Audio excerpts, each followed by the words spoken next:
Guess who is finally back in studio after spending a better part of this week in Kisumu City interacting with rice farmers in that region. Now, a lot of times when you hear about irrigation schemes for rice, you automatically think about Mwea Rice Irrigation Scheme.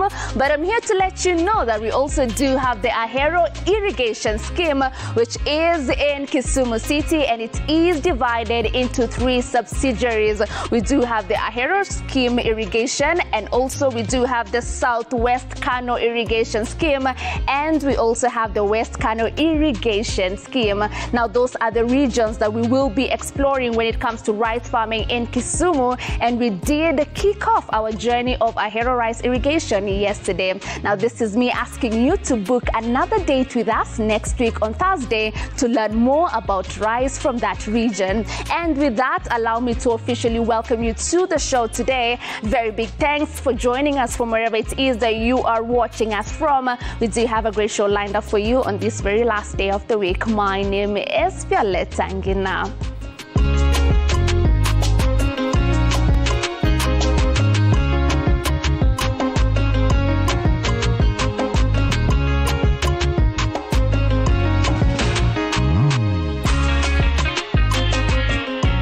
Now, moving on to the agenda of the day, Fridays, we do focus on learning a lot more on the effect of climate change.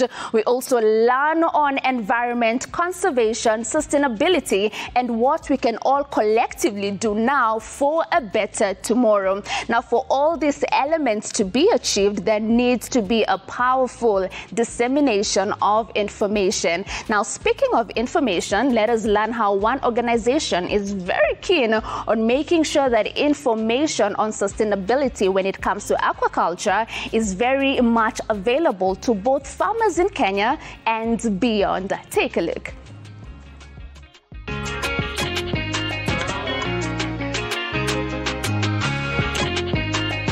What it does, the energy just feels right on this Friday, and we're about to do something absolutely interesting right here at Kenya's Gold. Now, one thing is for certain, that information is power. For you to thrive in anything that you're doing, you need to be well informed. Now, from talking to a lot of young people across the country, one of the complaints they have raised is the fact that they do not get enough information when it comes to how they can thrive in agribusiness and sustainability. Yes, you could have studied agriculture in high school, in primary school, or even in campus, but there are a lot of practical lessons that you also need to learn for you to thrive in this space. And today we are going to be talking to an organization in Kenya that is standing in between the gap and forming their own version of universities where they're teaching young people when it comes to all matters sustainability and agribusiness. Come along with me, let us meet our experts of the day and also have a look at how these classes look like. Come, let's do this. Hello, Eric. Hi, how are you? We are here to learn a lot more about this version of universities that you have created. Please talk to us about what we call them and also why this kind of classes. Yeah, so this is the Aquaculture Academy. This is just one of our campuses. We have a campus in Homa Bay County, Juliet Fish Farm.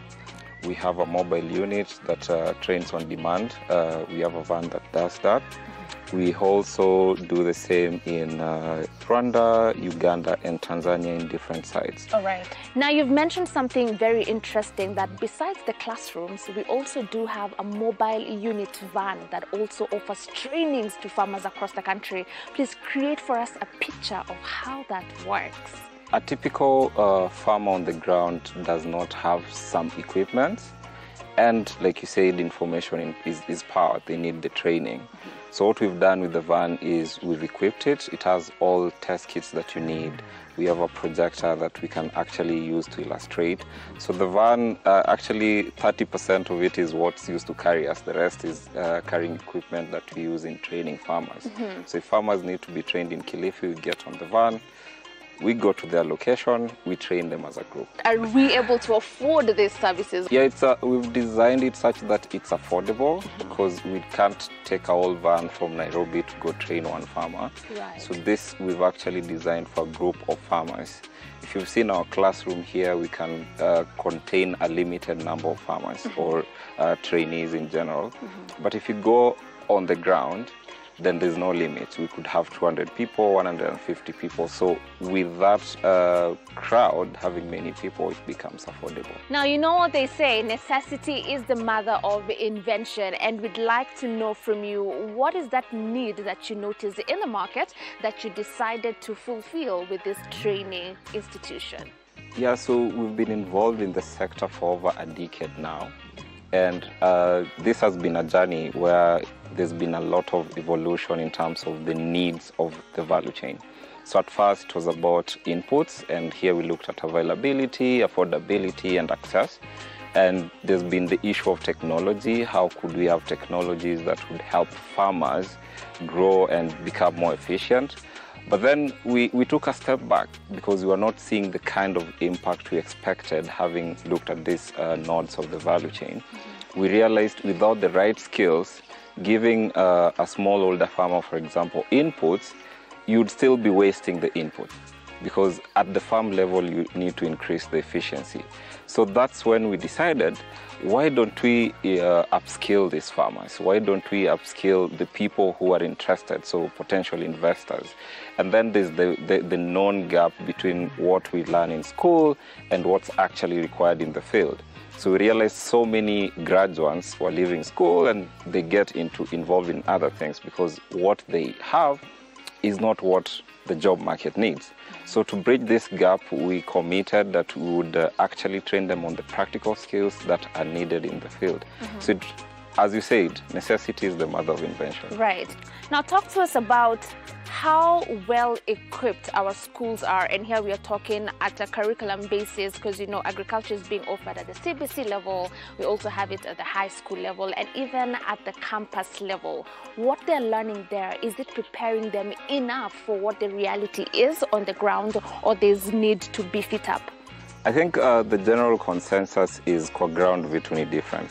When you leave school, you realize that there's that extra set of skills that you need for you to thrive and not just survive in the job market, especially with agriculture, because our institutions are designed in a way that they may not have enough, infrastructure to properly train people on practical skills. Now, what we're doing, we're not substituting that. We appreciate the role that plays in an individual. You need the theory, you need the basics. But then when you come to the field, there's the element of practicals that we need to inject. So we're actually complementing what people learn in schools. And of course, the system has to do better in terms of equipping young people with better practical skills. But then that is the opportunity that we've seen and that we've seized. And so far, we are very, very happy with the progress we're seeing and the growth in young people and everyone else in the agriculture sector. So create for us a picture of how the class sessions work. Unajua tumezoea ile ya shule, unakuja term moja, then we have breaks. Is that the same thing here? And also the age of the students that you have here, they range from what to what? So the typical classroom is normally brick and mortar.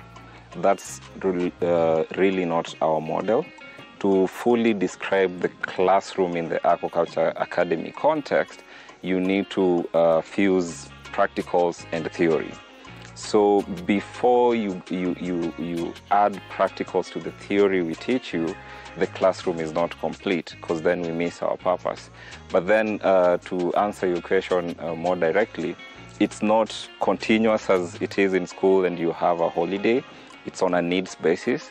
We have groups of potential investors, groups of farmers, or groups of students who need to be trained at specific times of the year. And based on their needs, we take them to a specific campus. So to even fully have our ideal classroom, these campuses are on farms where it's done commercially and it's we are able to train them on a practical level. Now, one of the major concerns that we're facing in the space of agriculture is the fact that the average age of a Kenyan farmer is above 50 years, and that's not very good if we're looking at our future in this agricultural sector.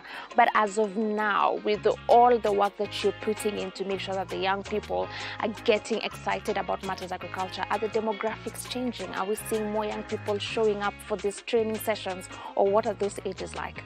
Yeah, so the demographic is very, very interesting, Ngina, because, our average or age as a country is still very young, which is good because our future is bright.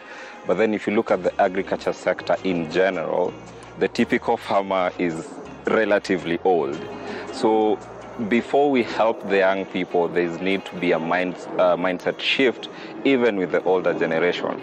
So there's an obvious bias. We want to directly target young people and upskill them, but then we are not forgetting the role that our parents, for example, play in infusing us into agriculture. So for the older generation, we want to ensure that they appreciate why we need professionals. For the young people, we want to ensure they have the skills and to some extent make agriculture cool. It is working, and we are very happy with the progress because we've worked with the specific farms, specific professionals. We've seen growth, just seeing how much a farmer produces in comparison to before we trained them. That's why we sleep at night, because it makes you so happy. Is the demography the same as those other countries where you set up these training centers as well? So the typical value chain in the agriculture context, and even if I was to be more specific in aquaculture, it's almost identical in different countries, but then different countries are at different levels of development. And the level of development determines the need of the value chain. So for example, what we focus on training in Kenya, for example, is not what we focus on training in Uganda, because maybe these people have different needs. But then the value chain is almost identical. So as it is right now, we train more in Kenya because we are at a slightly higher level when it comes to aquaculture, for example. But then when we go to Rwanda, for example, the focus is on ensuring that the value chain works before you even try to become more sophisticated, because it's relatively young compared to Kenya or Uganda or Tanzania, for example. So legislation also varies across the different countries.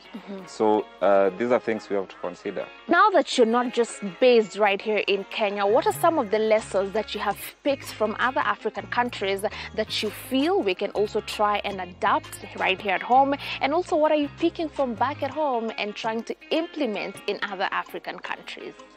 Yeah, the key lesson is when you go to any new environment is what is currently working for them and what is it that you want to, what change do you want to bring and how do you bring it. So, for example, there are cultural differences that we have to deal with. There's the language barrier. For example, at training in Rwanda, you need a translator. And in that case, you have to learn, you have to adapt. So these are the key lessons that we've learned, that what works in Kenya may work in Rwanda, Uganda, or Tanzania, but you need to adapt for you to be effective and efficient. So when I come here and I sign up for a course, how long does it take me before now I'm ready to be out there in the job market, in the agricultural space, implementing Vituko ground? We have different groups of trainees. We have a basic course, for example, that goes for 3 days. This we give to a farmer who already knows what they're doing. We just need to touch on a few nodes to ensure that the business improves. We have an advanced course. This goes for around 5 days. Here we are trying to be more intentional and we target managers, for example, because you don't just need the technical skills, you need the people skills, you need business skills. We have a potential investor who will just come for a basic course because they need to understand the level of investment and the kind of returns that they'll get. So we have a basic course, we have advanced, and then we have the mobile unit, of course, that often 1 to 2 days. We call it dip your toes. We go to the farm, and within 2 days, we've trained you on very specific topics. Yeah. Thank you so very much, John Eric, for speaking to us and being so generous with your time. And keep up the good job that you're doing for the young people through this training center. Thank you.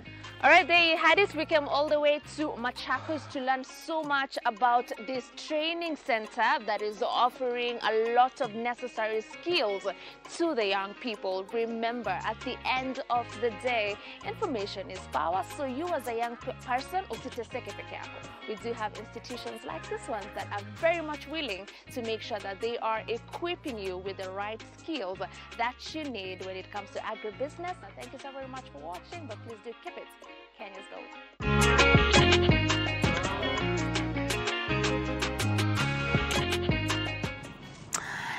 Now, there is a lot of potential in the fishing sector, but only if we deploy sustainable fishing practices. Remember, climate change does have a great effect in the fishing industry, and ocean warming is leading to a significant drop of production of fish in various parts of the world. Now, we do want to take a look at the effects of climate change in different parts of the continent, and also we want to have a conversation with a group of young people who are very passionate when it comes to waste management and environment conservation. Now, these particular people have done a commendable job in different parts of the country, including Kibera. All that and a lot more will be happening when we come back from this short commercial break that we are about to take. And also, just to let you know, as we close this week, we also do have a farm joke of the day. And the best part is the first 2 people to get the answer correct get to win a hamper, courtesy of Ultra Vetis East Africa. Look out for that and more when we come back from this short commercial break.